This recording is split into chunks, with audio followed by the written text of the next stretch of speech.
Wow, okay, it's been a minute since I've done a Last Chance Filmmaker video. And this is the big one. I'm gonna be talking about my, feature film that never was, PHX.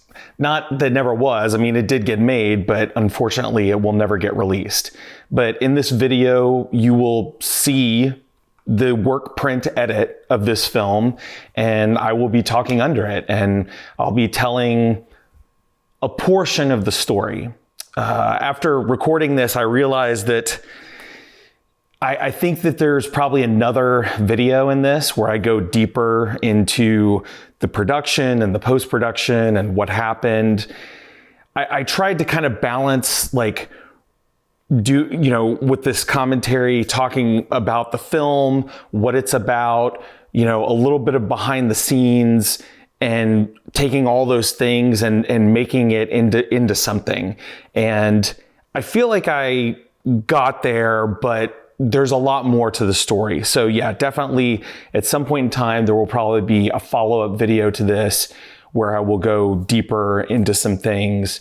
But I need to really sit down and kind of think about, what does that look like? Do I need to script it? Do I need to, how far can I go on some of the things that I want to talk about? And, that might take a little bit of time. So I wouldn't expect it before the end of the year. We made this movie in 2010. So it has been 12 years since we made it. It took a couple of years to get it to the point where it was for various reasons. Again, I will talk about that in another video. But it will never be finished because of various technical issues that just cannot be overcome.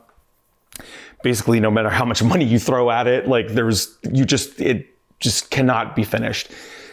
But it's part of my journey as a filmmaker, and actually had a huge impact on my journey as a filmmaker. So I wanted to talk about it, and this is sort of the beginning of that. So with all that said, I hope that you enjoy this. The film is about 70 minutes-ish.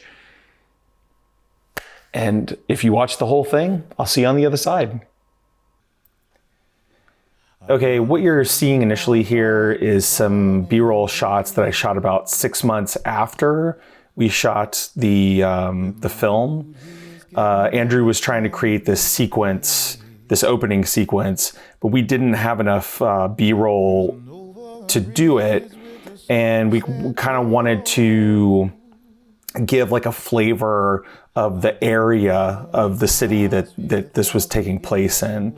All the stuff on the bike, where Aiden is on the bike, Aiden Bristow, that's all stuff that we shot during the actual production. But anything that you see where it's just a city shot or whatever, that's all stuff that I shot like I said, 6 months afterwards. Initially, this was the opening, what's coming up here, where Aiden comes in and, admits that, or I guess I should call him by his character's name. Dylan comes in and admits to Zoe that he lost his job. We didn't really like how the original scene turned out. It felt kind of flat.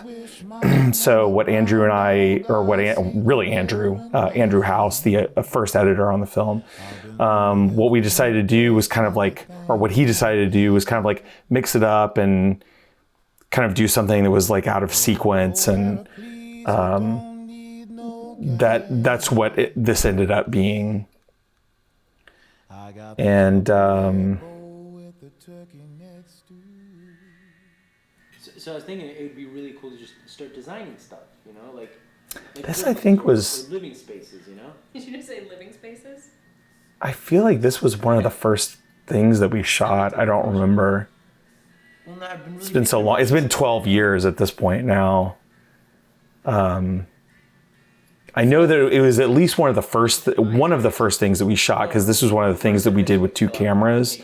We started out shooting everything with 2 cameras, And process. it was just kind of like, Right, exactly.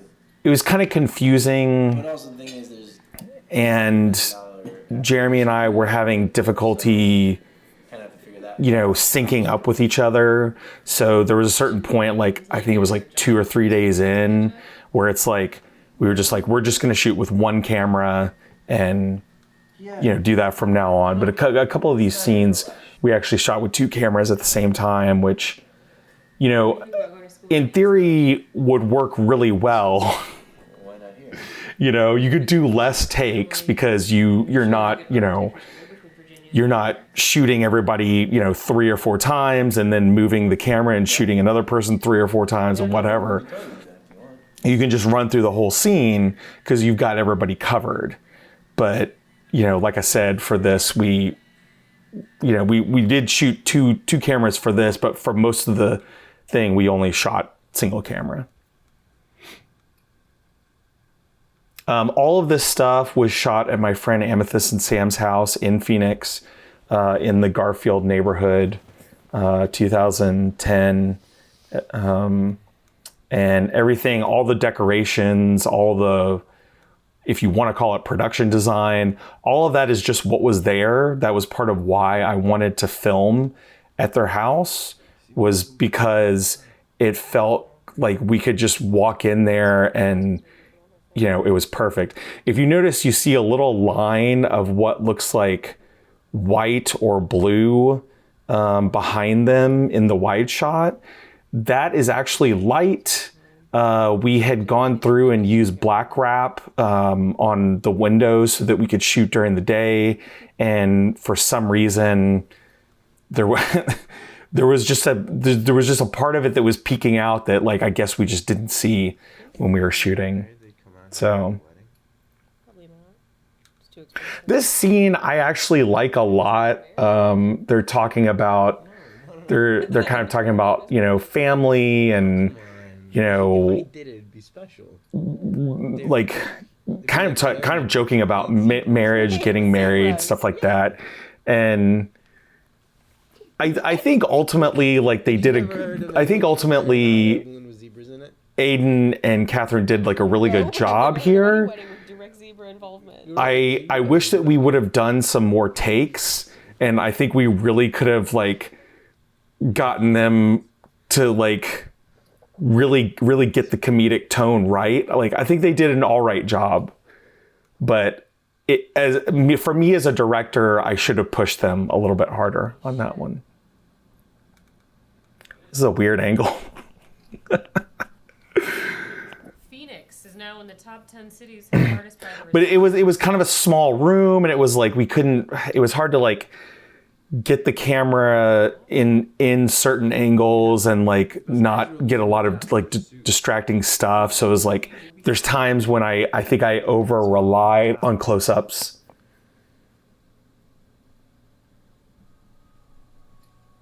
It is kind of weird when you go into, okay, that I just want to say that is purposeful. Him walking out of focus, that's purposeful. I wanted it like that, to sort of like transition into the next stuff. But yeah, it is kind of hard when you're working with a structure that already exists and you can't fly away walls or anything. It's like, and furniture kind of is where it has to be, if that makes sense. Like, we couldn't really move a lot of things because there just wasn't room to move.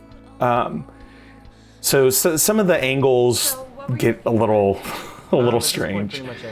But anyway, this is a woman, I believe her name was Anne. But I'll take whatever. I really liked her. I wish there was a bigger scene with her. I thought she did a really good job. This is a place called McAlpine's that Amethyst had worked in previously, I think, at the time. Well, thank you for your time. This is what we called the Godfather shot. That shot right there, that wide shot, we called that the Godfather shot because it was all lit with natural lighting, and it just looked like, you had the old like soda fountain kind of thing, and like it just looked like a scene out of the Godfather to us. But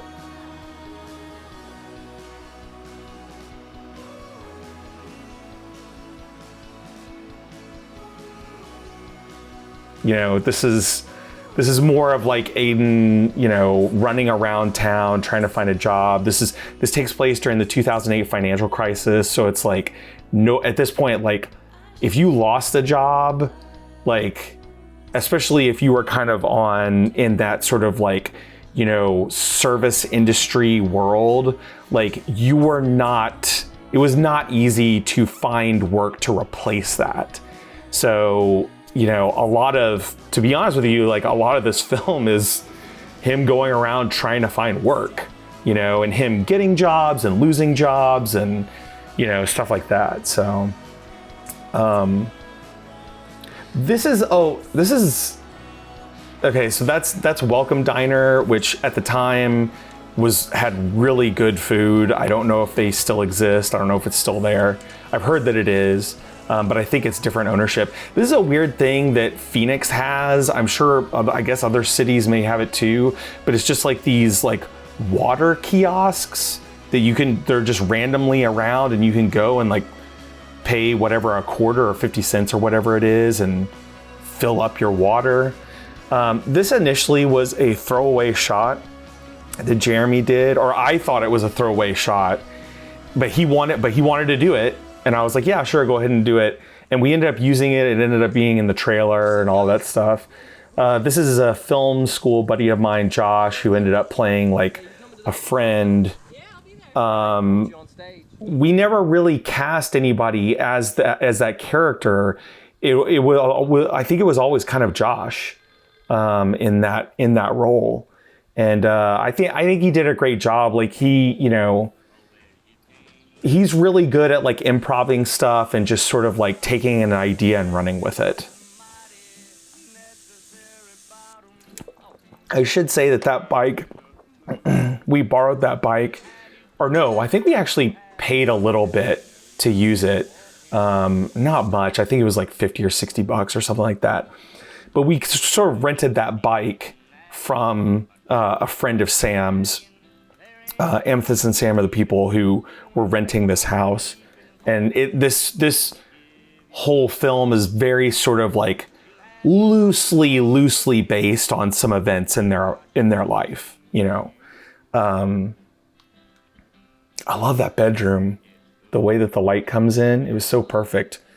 A lot of this film is done with as much natural light as we possibly could, because I just love that look. I love using natural light and then sort of like, you know, accenting it, you know, when necessary. The cat you see is Amethyst and Sam's cat, Tulio. Tulio has since passed. Tulio was a really amazing cat. I loved him, and you know, so obviously they loved him too. He had been with Amethyst for a long time. He was actually, she actually got him when the two of us were in film school. This is actually legitimately Amethyst and Sam's backyard. Sam was like really into like BMX and stuff at that time, and they sort of built a track, like a dirt track, because there's nothing else back there. It was just dirt, you know. So they sort of like spent some time building a track. These three guys ended up being amazing. All of this is scripted, but they did kind of put their own flourishes on it. And I wish I could, maybe at some point in time, if I can work up the courage to actually release this film as is, you'll be able to see it. But I love that scene. I love those guys. Michael Robert Yeager, I believe his name was the one on sort of the far left, and he shows up more in some other scenes. This is a coffee shop called Conspire that was like not that far away from where Amethyst and Sam lived. They were regulars there. I don't know whether Conspire is still there. You got to remember, all of this took place like 12 years ago at the time that I'm, you know, doing this. So a lot of this stuff has changed, I'm sure. Conspire was a really interesting place, though. Not very big, but yeah, so this is a work print, guys. This is a work print. So there was still things that needed to be done that just unfortunately never happened. And this is part of why this film will never be finished, is because there are just technical things that cannot be, they just can't be done, you know, at this point. They needed to be taken care of, 12 years ago, basically, but for various reasons, they couldn't be. So, but yeah, Michael Robert Yeager, he's the guy in the blue that was in the blue shirt. He was in the middle there. He was really great. But all three of those guys were great. Loved them. I wish I could have done more with them.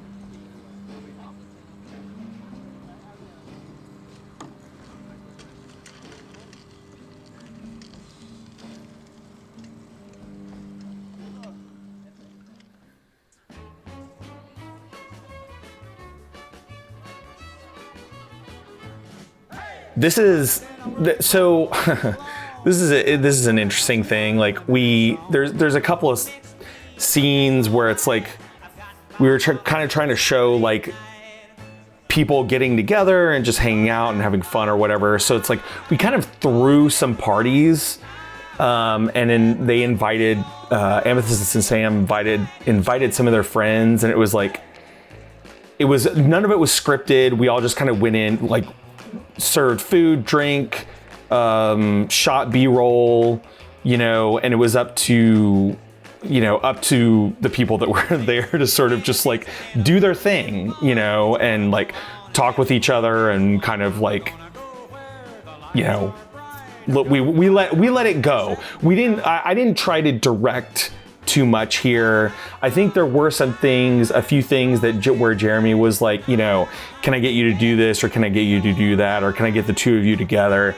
But for the most part, we just kind of let people do their thing, and we just kind of recorded it. I think Jeremy and I both really like the sort of like documentary quality of all of this. And I love the lighting. Oh man. I love the lighting, and it's just like it's all just there, you know. I mean, I think we brought some China balls that you can kind of see in the reflection there, but like other than that, like all the lighting is just there.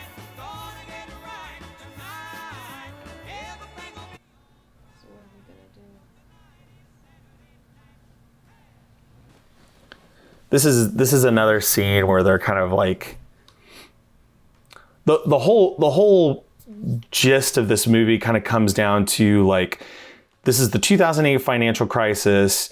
Dylan has lost his job. Zoe is getting her hours cut back. They're under the gun. Like, they are running out of money. There's this whole class of people in the United States who work 2 or 3 jobs, you know, sometimes full-time jobs, sometimes part-time jobs, sometimes a mixture of both. But they work 2 or 3 jobs, and they still are just barely making enough money to get by. And that's what this film is about. 2 young people who are in that position. This is was kind of like a little bit of showing off the city, just like, you know, hey, things are bad, but like, let's just go and hang out and just kind of like, you know, let's take our minds off of it. We can go to the art museum. They have a discount day or maybe a free day or whatever. We can go down there and, you know, that kind of thing. There was, at the time, there was just a lot that you could do that didn't cost a lot of money. And that was kind of the gist of that. This is a guy named Mike Little. He's a local artist there in Phoenix. I don't know whether he's still there or not. You know, Amethyst and Sam were friends with him, and he's an interesting character. He's a very interesting character, actually, and a successful artist. And we kind of wanted to put him in the movie. There's a little bit of an interesting story here where it was like, there was a scene that I had written, and we asked Mike to be in, or Amethyst asked Mike to be in the movie. And the scene was written for him. And he felt that it was not, you know, accurate to who he was. that's fine. You know, that happens. You know, you rewrite scenes to make it feel more real. And so we rewrote the scene, and totally my bad. I completely forgot that we rewrote the scene because we were so busy doing stuff that I literally just forgot. I completely forgot about it. And we're gonna shoot his thing, like, I think the next day. And he's like, yeah, so I've been learning the lines for the new scene that we wrote. And I'm like, what new scene? What are you talking about? And there was this big kind of like minor meltdown for a while because he's talking about this scene. And I'm like, what scene? What are you talking about? Like, there's the scene in the script. And he's like, no, not that scene, the scene that we wrote. I'm like, what scene? And like, finally Amethyst kind of like reminded me that like, no, we actually wrote a scene. Like, he wrote lines and like we, you know, incorporated them into the scene. So it's pretty funny, like thinking back on it. This is a guy, Steve. I don't remember what his last name is. He played kind of like the landlord, and I just really liked him. He had this interesting quality to him where it's like he was tall and big. I mean, he was a tall, big dude, like almost like a football player kind of guy. But he could be like really gentle too, if that makes sense. And I don't know, he just, there's this quality about him where it's like, you can tell that he doesn't want to be harsh with them. You know, he wants to be good with them, but at the same time, it's like he wants his money. You know, it's like that character is probably like a lot of landlords. They're probably a little over leveraged, and all of a sudden, their, you know, housing prices fell, and all their properties are not worth what they used to be. And, you know, he's under a crunch too, basically. This is Zoe, like, trying to kind of like get away from her problems, I guess, after having given a bunch of money away that she didn't want to give away. And then she gets this call from one of the people that she works with that has to go out of town. So they're like, can you pick up a couple of shifts for me over the weekend? And in that situation, in the situation that she's in, it's like, that means everything, because she's already had her hours cut back a lot. She needs everything that she can get, you know, already. And she's getting a bunch of stuff cut back.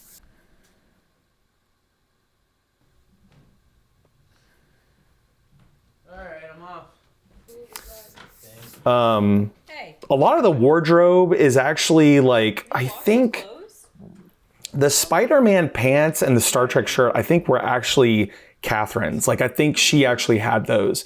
The rest of the wardrobe, like, we went to the Glendale Galleria and just kind of like bought some different stuff that we thought that she would wear. You know, the two of us went down there and just shopped around a little bit. And the only one weird thing, it only shows up in one scene, but it's early on, and she's in this like weird outfit where she has these like knee-high socks and like these like gym shorts and like a tank top or something, and it's like, it is kind of weird. Like, looking back on it, it made sense at the time to both of us, but now I'm looking back and I'm like, it's kind of weird. This is a guy, Stuart Sullivan. He was a stage actor there in the area, did a lot of like local work, and he played the boss in that scene. She comes in and he's like, oh, I didn't tell you. And she's like, what are you talking about? And he's like, oh, I cut the shifts that Lexi gave you. Lexi is the person who called her in the previous scene. And you know, that's like, that just kills her. You know, it just completely takes all the wind out of her, robs her of all of her confidence, fills her with anger. She's coming back home. You know, Dylan's, she looks at Dylan. She's like, why is this dude working on this car? Like, why isn't he going out to get a job? And he's like, hey, I got this callback or whatever. And she's like, I don't care, And she's like, at this point, she's just mad. She's so mad. Like, she's like all like right on the verge of exploding. That's Tulio again. He's supposed to be sick, but we got him to lay down, but like we couldn't keep him from wagging his tail. So that's the best that we could do. But he's supposed to be sick. Oh, I forgot that we called him Maggie. Apparently he had a gender change as well. Again, I hate to say this, but this was 12 years ago. So there's just things that I've forgotten since then. I'm just going to say that this was a very rough scene to film for various reasons. I won't go into them, but that was an incredibly difficult scene to film.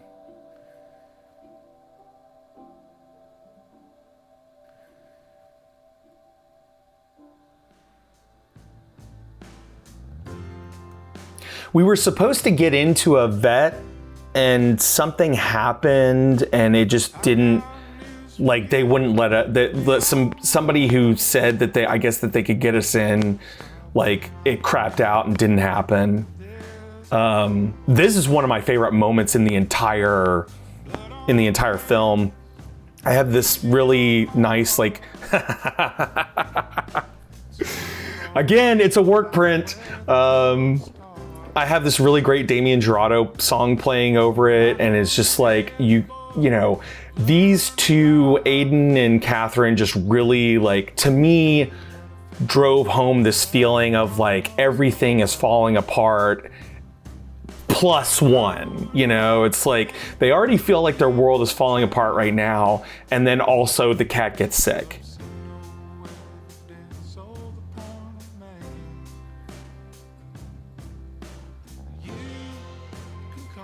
I wish we would have had, the only thing is I wish we would have had a better solution for the lighting, but we just had to work with what we had. It's kind of flat and it doesn't really look real, but it is what it is. I've seen less real looking lighting in like professional Hollywood productions. So considering this was a micro budget film, I don't think I should or have to complain too much. Look, I'm doing everything I can right now. I applied to like 20 places. I filled out applications. Like, I was giving out resumes, and this is Aiden, like doing, or this is Dylan. I should refer to him as a character. Dylan is kind of like, he's kind of like on his last leg. He's basically calling his mom, trying to get money to pay for the cat's treatment, and. As sometimes happens with, parents and children, a child calls their parents and, needs money, and the parent is not able to, do that for various reasons. It's never explicitly said in the script, but my thought always was that, they just don't have the money either. Like, you're talking about hundreds of dollars or possibly even closer to $1,000. And they just don't have the money to give to him. But, children are always like, well, you have money. So he keeps trying for like the whole scene, but she just shuts him down. That's some Super 8 footage that I shot. I shot some Super 8 footage while we were down there, and I thankfully shot some stuff of Tulio, not really expecting to put it in the film.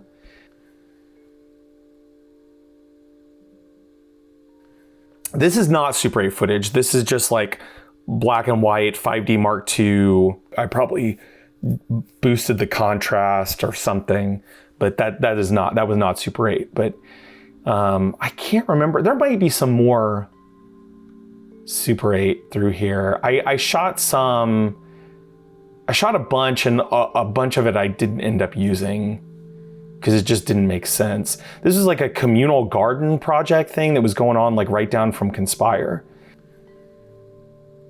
That's the outside of Conspire. This is like,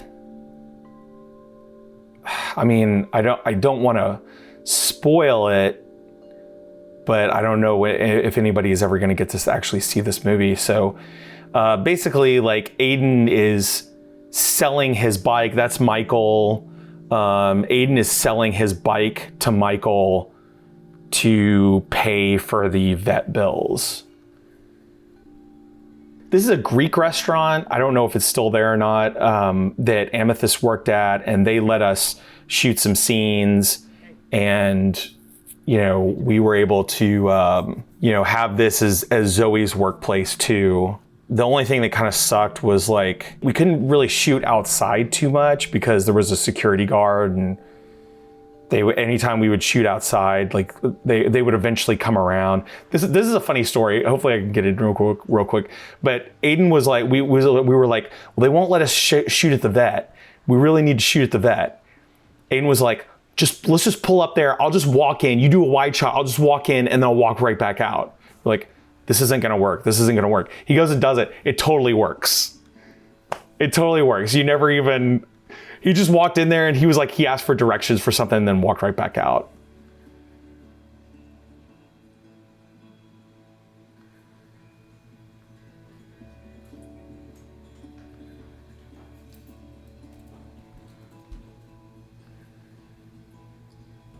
This is where he tells her that he sold his bike. This is also one of my favorite scenes in the film. And she asks him, well, how are you going to get around? He says, I'll walk.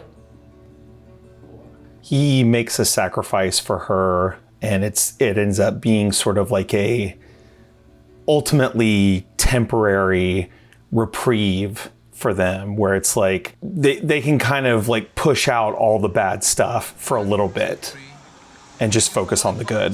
This was a open mic night that they let us like shoot the whole thing. They were already having it, I guess, and they let us come and like just shoot people doing stuff. And I can't remember why, but I was not Jeremy kind of shot, you know, he shot all of this, I think. I had a second camera and shot some stuff, but he shot most of it. But to question is to doubt his sincerity, and to deny it is to be denied. You know, Josh again, who plays their friend. I forget what the character's name is. I think he has a name other than Josh. Inventing phrases that stick like nicknames. So thespians see me coming, they switch lanes. My power lies within. Shit, where else would you find it? Invert your search. Close your eyes, then go to church. Lock down some goddamn personal worth. Every moment's a rebirth. This is so funny. Aiden's like looking at him confused. I love it. I shot a little bit of stuff, and some of it ended up in here, but most of it's Jeremy. But it's just the lighting. The lighting was all, I believe, stuff that they just already had set up, and it ended up looking great. Love it. That's Sam. That's Amethyst in the white shirt right there. I'm pointing at the screen as though you'd be able to see me pointing.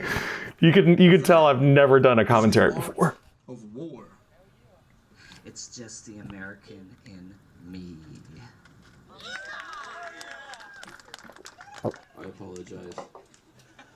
That was awesome. Thank you. Practicing in front of the mayor for like 2 hours. Were you nervous? This was an impromptu scene that like didn't exist in the script. And I don't remember whose idea it was. I don't remember whose idea it was, but somebody came up with the idea for this scene, and we just rolled with it, and they just improv the whole thing. It actually turned out really well. He's a mechanic, which I at first thought was really Okay, this is Catherine and Jess Ream, who, again, I can't remember the name of her character. But Jess is somebody that I knew kind of not I'm judging here, but I'm not trying. sort of casually. Which I'm not. And she is just an absolutely amazing Oh, I need some actor, here would. amazing improver. Like, you can just give her What's up? something to talk about and she will just talk about it endlessly. I mean, and she will say, like, she will genuinely say like really interesting stuff. And she's very dynamic and she's very funny, and yeah, she's just like, she's amazing. And she's in like a couple of other scenes, and I absolutely love her in this. I wish I could work with her more. I had some ideas about stuff, you know, to work on with her, but unfortunately we lost contact with each other. I don't know. I actually don't even know if she's still acting anymore. You know, I again, like, I hate to bring this up, but it's, you know, it's been 12 years, you know, so I have like a lot of this stuff I've kind of like lost, people I've lost contact with and places, and I now understand why directors who record commentaries like 20 and 30 years later are like, yeah, I don't really remember any of this stuff. It's like, I don't really remember any of this stuff. The only one bringing in any kind of cash. But yeah, Jess is awesome. And Catherine worked so well with her. I almost wish we could have just like had more scenes with the two of them, that we could have put together more scenes with the two of them. But we were moving so fast. We just did. And that's one of the big mistakes that I made on this film, was like, you know, we had a 2.5 week shoot, and like almost every moment of it was filled.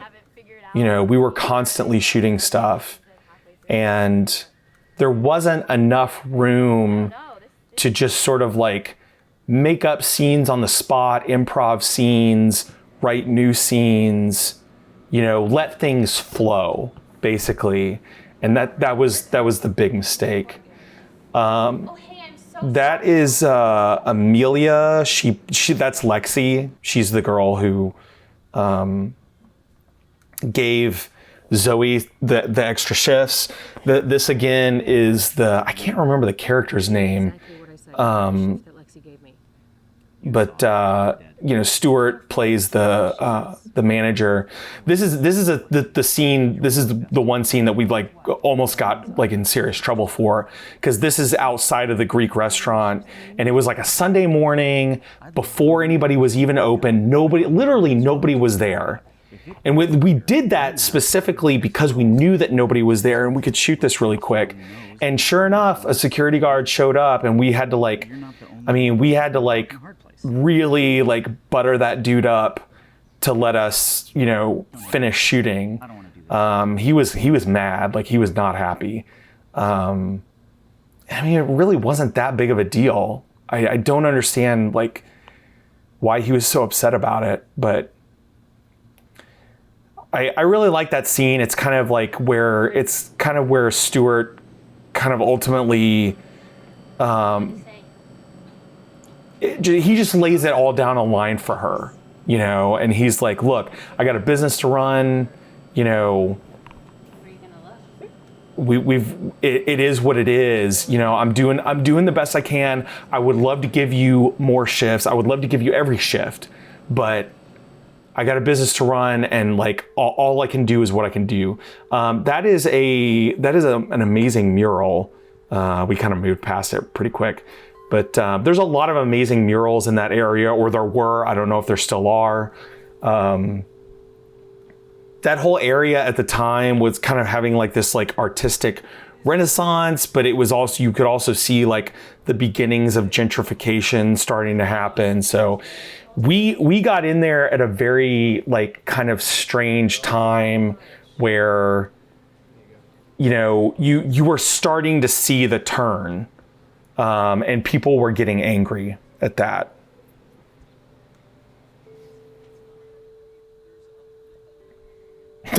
There's me in the white shirt. we need something going on in the background. This is just kind of a transitional scene.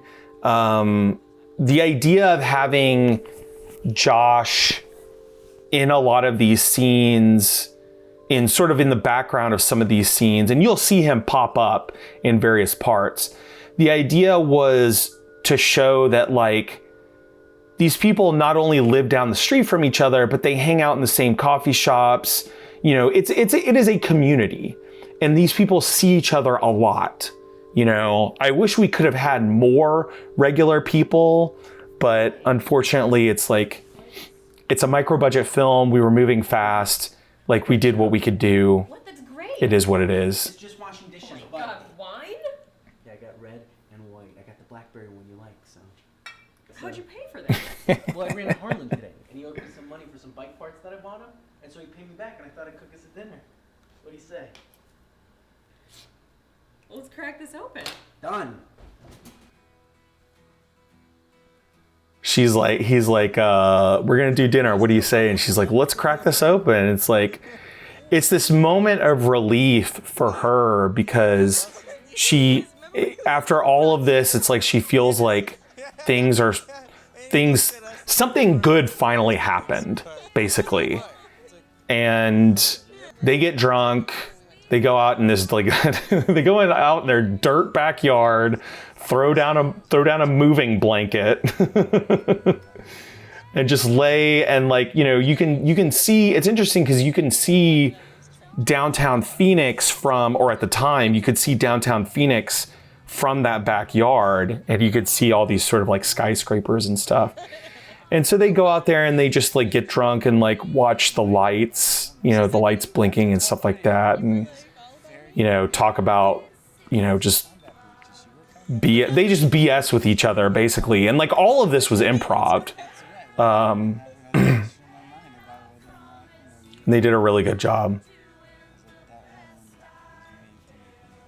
There's a Rilo Kiley song on this. It's so good. I wish I could use this music. I wish I had the money to use this music. All the music that I put on it.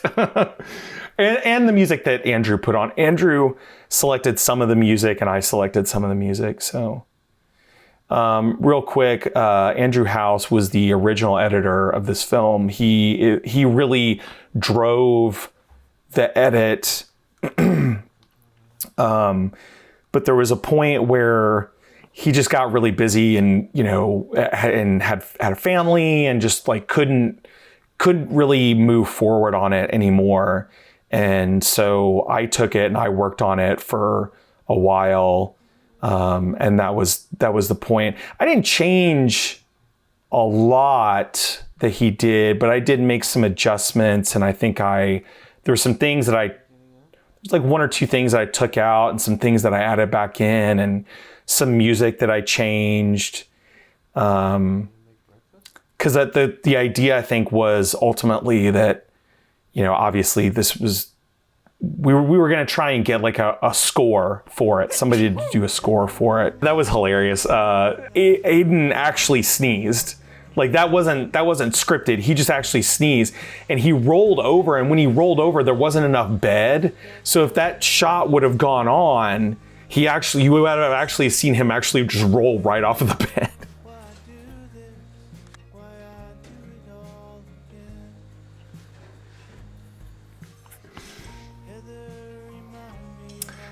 I can't remember what this place was. It's like a little coffee shop or cafe or something. I don't remember how we got in here. I don't remember whether it was something that Amethyst knew, or somebody knew that Amethyst knew, or like how, I don't know how we got in here.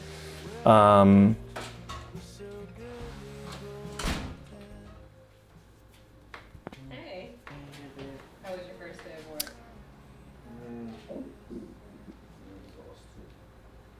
I don't even think they have an AC back there. It's horrible. This shirt,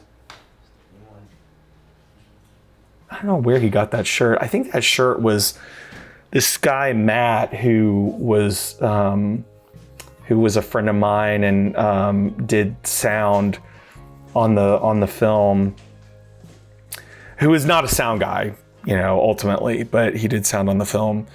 I think that was his shirt that had that weird like wine bottle design thing on it.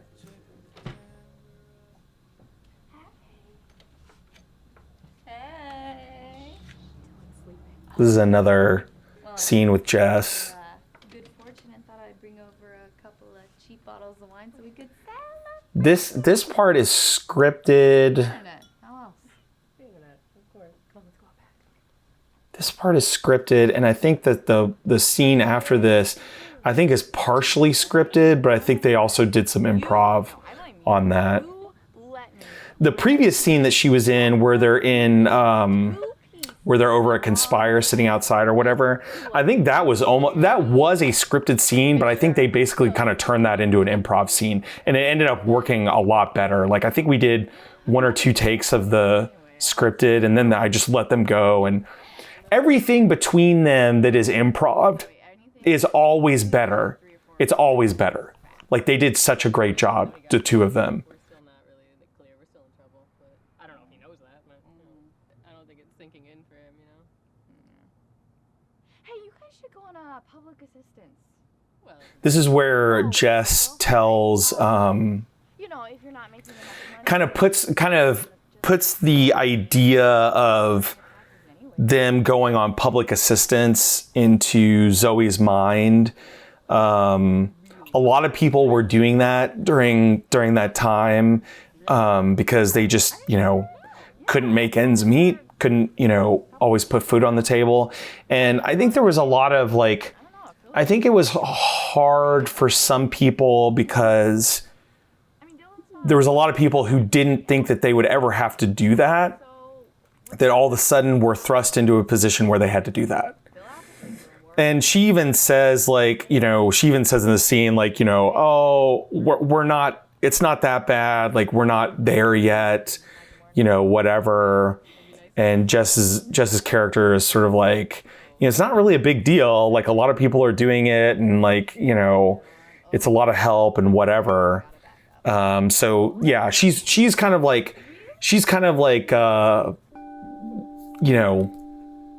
getting that idea into her head, which will then come back later. So, morning B-roll. This is a guy, we put out a Craigslist ad for some extras, and these are some folks that showed up to be extras in the movie. This guy was really great, had a shirt and tie on, and was perfect. We kind of needed somebody who kind of looked like a hard ass, and he looked like a hard ass. And we got this older couple. That older couple was actually not. Those two people were not related to each other at all. They just both showed up, and we were like, okay, we can put them together. You may be sitting there looking at this and thinking like, there's nobody in the restaurant. Like, why is there never anybody in the restaurant? But that's kind of the point, is times are rough. People are not going out to eat. These restaurants aren't making any money, so there's nobody in them. You're not making money off of tips. You're getting your shifts cut. In the previous scene, she had gotten a text from Dylan that said that he lost his job. She comes back angry and she's like, WTF, what is going on? And he explains that,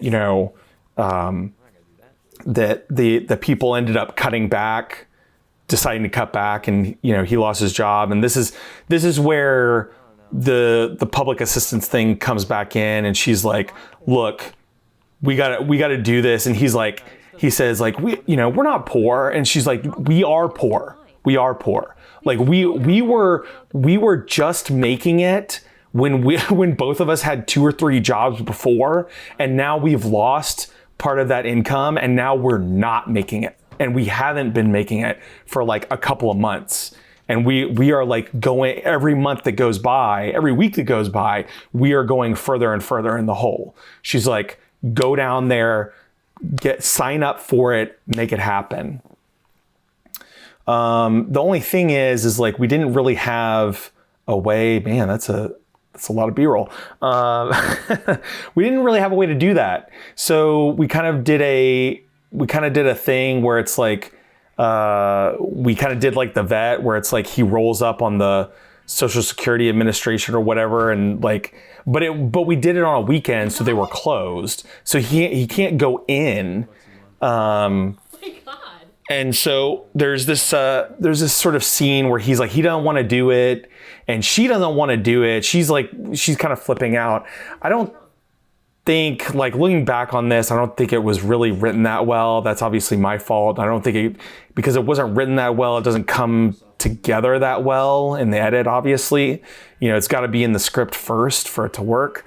But what we sort of did was we sort of created this montage where it's like where they're kind of like at this low point, and they're like both of them are extremely like down on what is going on. They're both also sort of remembering like all this good stuff, like all these good moments that are happening. I will. I don't care if people look at And me. there's this you can't hear it, but there's this argument that they're having, the audio of an argument that they're having, because that scene playing out didn't really work that well. But when you had the audio of it and you had the video of all of these things happening, for some reason it just worked a lot better that way to me and Andrew.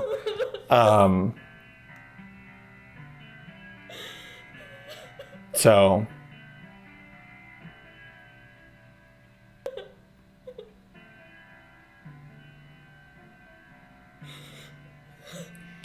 she's just kind of at the end of her rope, you know.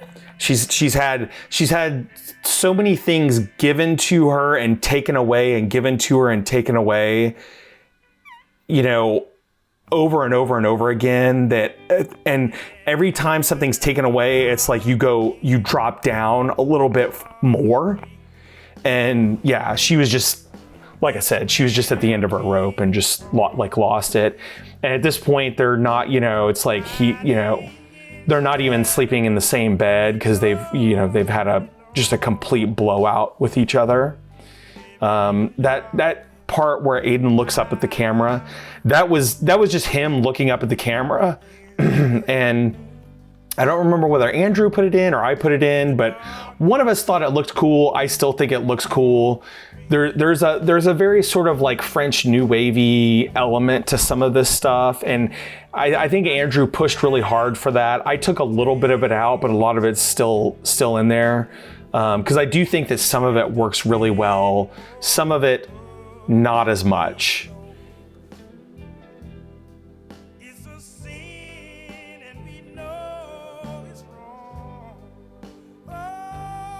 Tulio was so great. Tulio would just like, and he really liked Catherine. Like they got along really well.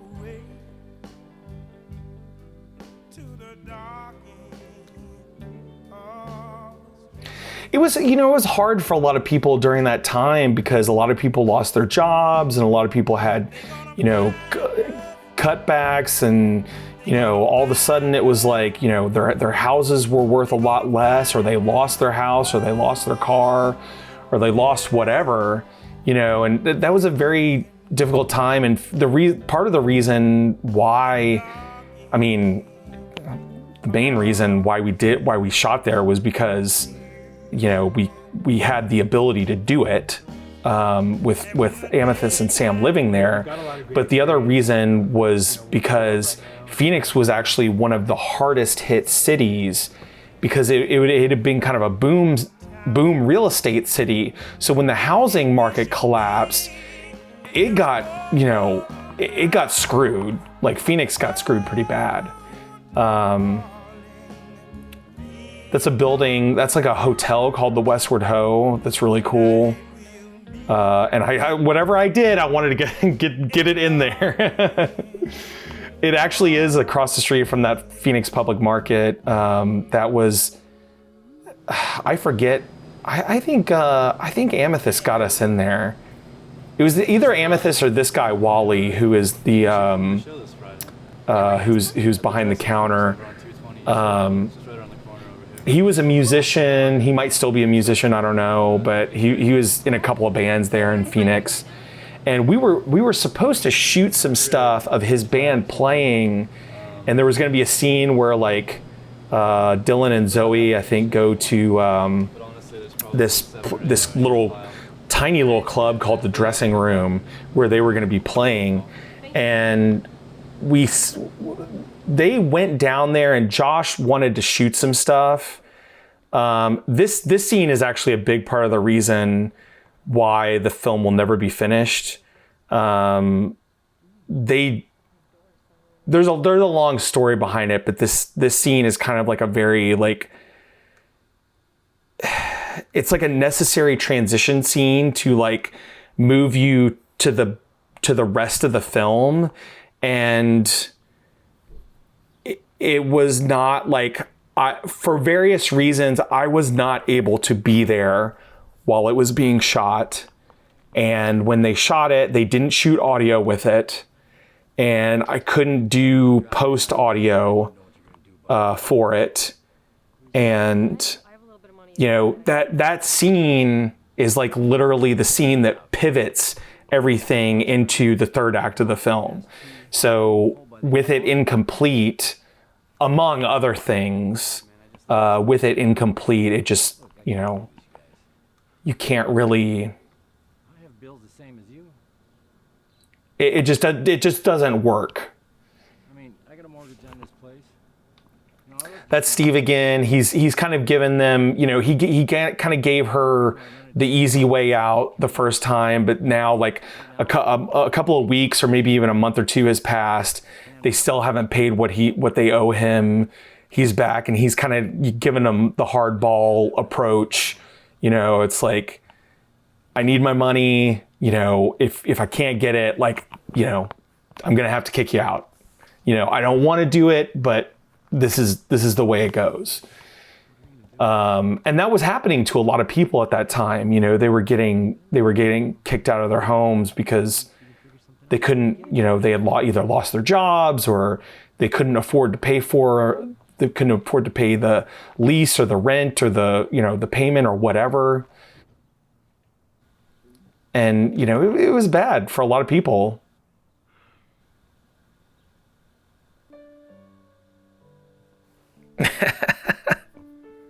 Every time I see one of these title cards, it makes me laugh. I don't know what I was thinking because,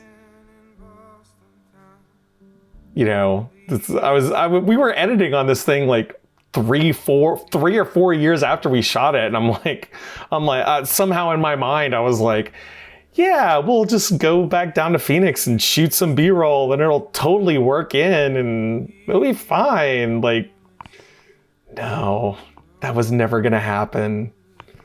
Stuart, that was never gonna happen.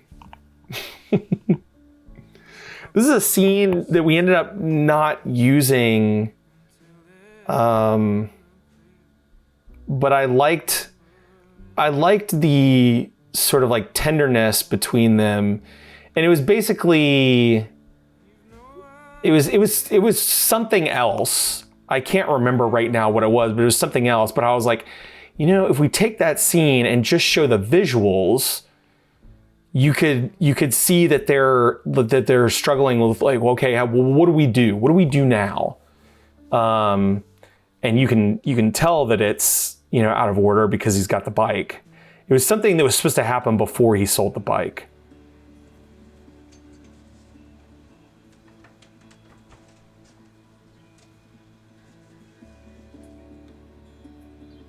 This is, so they've talked about their future. This is Dylan, you know, realizing like, no matter what happens, I still got to go out there every day. I got to pound the pavement. I got to find some work.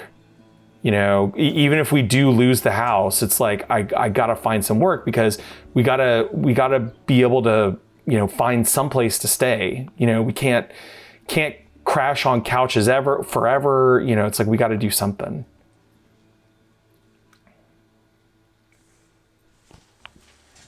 This is, you know, sort of in a way, sort of like a montage. You see him go out that gate over and over and over again. And at this point, his shirt tail is untucked.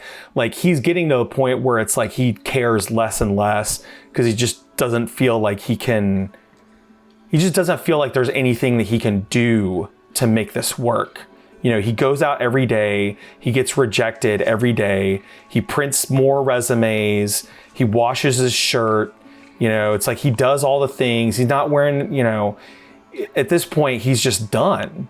You know, and I feel like there probably were a lot of people who were going through that at the time. And a lot of people went through that with COVID as well, where it was like they lost their jobs during COVID and they couldn't get jobs for months at a time, you know, and some of them could get some kind of unemployment, but it was limited, you know, and, you know, they're just like, you know, they're going through these day-to-day emotions, and every day it just keeps like, they have less energy to do these things. They just have their ability to feel like their life is moving forward and growing is getting less and less, basically. I wish we would have had a steady cam. Not in the budget.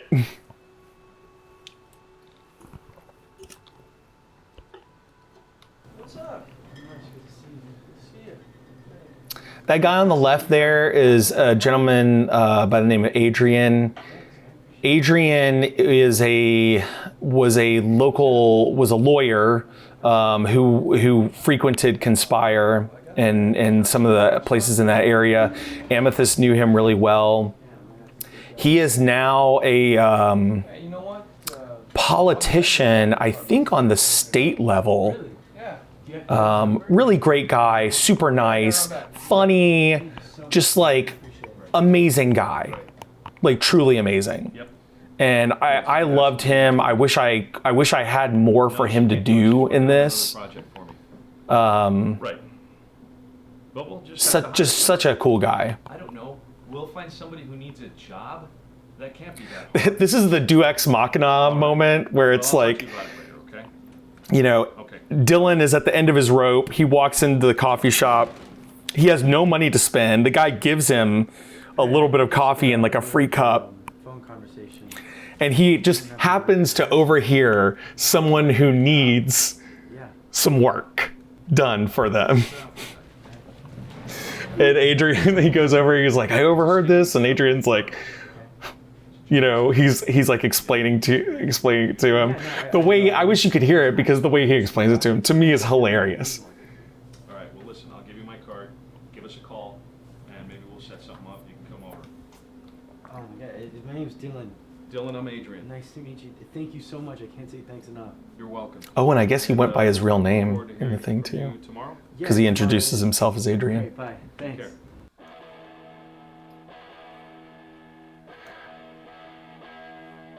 There's a song by Death, the 70s band Death, playing right now, and I just absolutely love the energy of the song with the energy of like, he is so excited after like going out for days or even weeks. He is so excited to have gotten this job. Like everything is, it's that moment where he feels like everything just came together. You know, you're in the pit of despair and somebody reached down and gave you a hand and pulled you out. And that's where he was tired from running. I think he was literally tired from running, and we just shot that, and it ended up in the thing. This is Zoe. Like she didn't, you know, this was a great shot, but unfortunately it was like slightly out of focus. We tried to save it as much as we could, but it just is what it is. But Zoe is like going to, you know, just going to the library because it's free and it's air conditioned. you know, and it's something to do. She doesn't have any, doesn't have a lot of work that she can do right now. So she's on the light rail right now, and she's going to the library. He's like so excited. He just wants to tell her that he got a job, because it's some piece of good news, you know, that like they have waited so long for a piece of good news that like he just wants to give it to her, and he can't because she's not there. She's supposed to be there, but she's not. That's her. She went to go pick up her paycheck, and then her manager comes in. He's like, "Hey, I have like a family emergency. I need to go. Can you cover the place?" And she's like, she negotiates with him, you know, and she's like, you got to pay me, even though it's only a couple of hours, you know, you got to pay me for a full shift, and you got to do this, and you got to do that. And he's like, okay, I'm over, you know, you got me over you know, whatever. And that's the dishwasher guy. He's like, yeah, good job. Like, you did a good job. You got what you wanted. You came here, you know, just looking for a paycheck, but you got more. So he was excited for her. That's Dylan still sitting there because obviously she's at work. She does it for whatever reason. She didn't have her cell phone on, or she didn't answer it or whatever. So he's just been sitting there waiting for her to show up. He doesn't have anything else to do. You know, his work doesn't come until tomorrow. So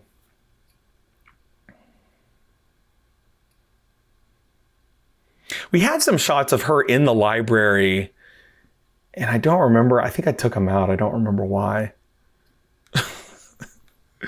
It's Tulio. Good old Tulio.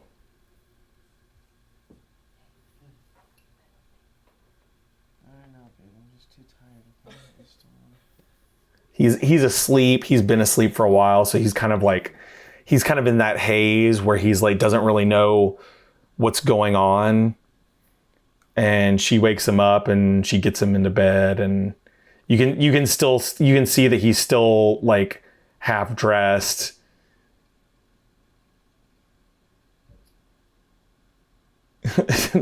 they got his shoes off basically, and that was about it. She's like, I'm not messing with this. Let it be. She gives him that little look. You know, she still loves him, but like things are bad. In her mind, things are bad because she doesn't know.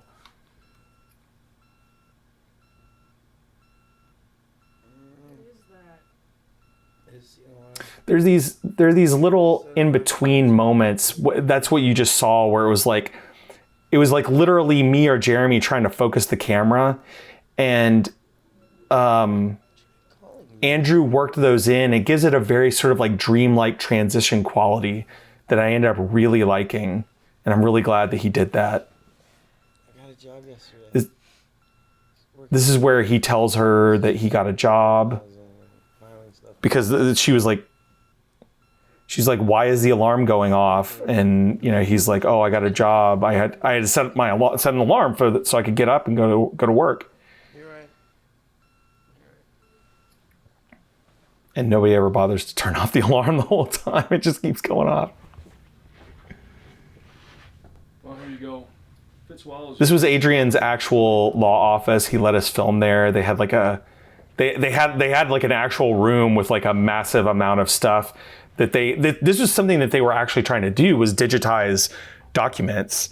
And so that's the job, that's the fictional job that Dylan gets, is like his job is to go in, like scan all these like boxes and boxes of documents.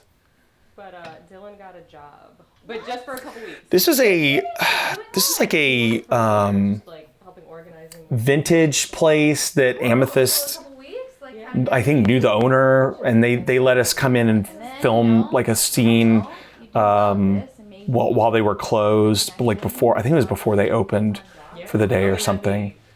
And this is one of those like half scripted, half improv kind of scenes. Yeah. Like we woke up and he was like, I have to go to work. I think Josh actually shot this. Awesome.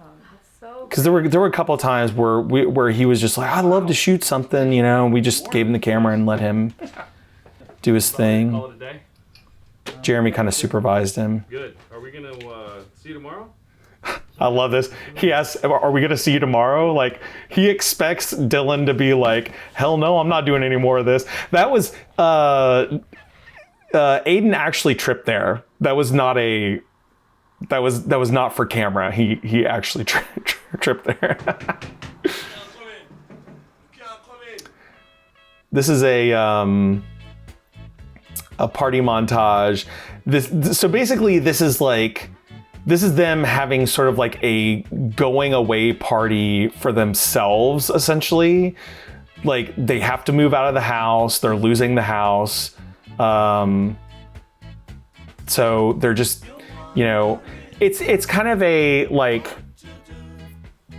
celebrating in the face of disaster kind of thing. It's like, hey, we know all of this is going to hell. So let's just have a party. Like, everybody brings some, if everybody can bring some drinks and everybody, you know, have a couple of people bring some food and like, you know, we'll just, this will be the last call for this place. And so there were a bunch of people that, you know, Amethyst's friends, Sam's friends, people that they knew. That's Jeremy right there doing something, I don't know. Sam was there in the bandana. That's me in the white shirt. That in the plaid was a young lady named Kristen, who was pretty amazing. Like, I wish we could have gotten more of her. Mike Little, Amethyst in the gray. Mike has sunglasses that say Mike Little on them. This is my favorite scene in the whole film. I love the way it was shot. I love the writing. I know it's probably ridiculous for me to say I love the writing because I wrote it. But they're sort of like planning. They're sort of doing their plan of attack on like how they're gonna get out of here. Like how, like, oh, we need to get boxes and we need to do this and we need to do that. And there's this long pause, and Dylan just says,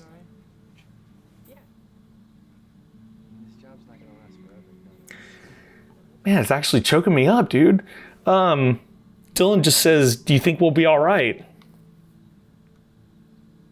And she looks at him, she's like, yeah, of course. What? And, you know, he says, I love you. And he's like, I want you to know. I want you to know that I love you. She's like, of course, I love you too.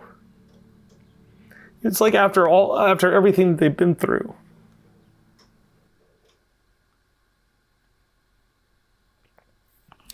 And that's it. That's the movie. My own movie is making me cry.